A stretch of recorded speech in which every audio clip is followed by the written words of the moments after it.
ए भावा, कसला विचार करते एवढा? अरे मला लय मेसेज आणि कॉल आलेत.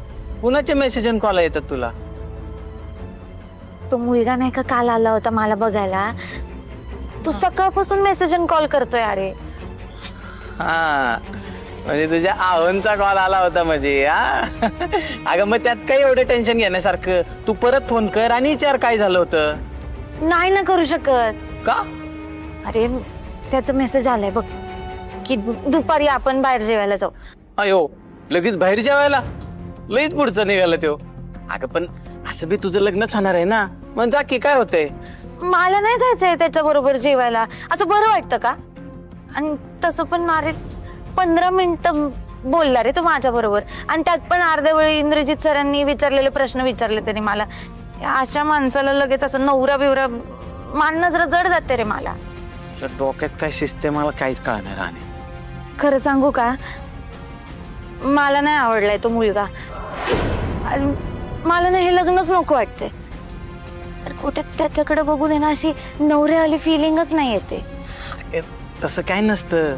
इडीबिडी झाली का तू? आणि लग्न झाल्यावर सगळं ठीक होतं.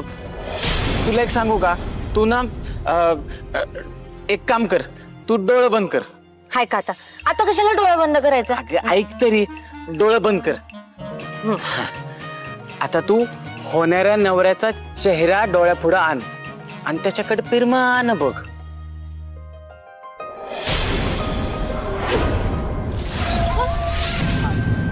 नाही नाही, नको नको गे. अरे देवा, काय दिसलंय बाबा? हे चुकीचं आहे, हे नाही दिसलं पाहिजे असं काय पण. ए भावा, काय झालं? अगं बोल की. हे डोळे बिळे नको बंद करायला, आपण दुसरं काहीतरी सांग बरं तुम्हाला. नाही, तू माझं ऐक तरी, एकदा कर की. बर.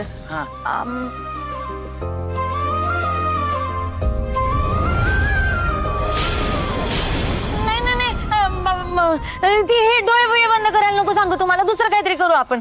भावा, माझं टेक्निक आहे, तो अगं राणी, तुला होणारा डोक्याचा ताप आलाय बघ बाहेर. काय? कोण आलंय? अगं तुझा होणारा नवरा आलाय. काय?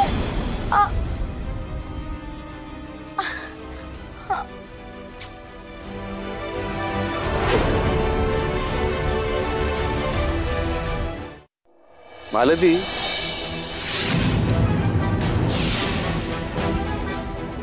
कामात नसेल तर बोलायचं होतं.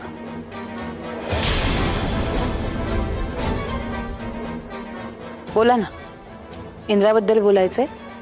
नाही, राणीबद्दल.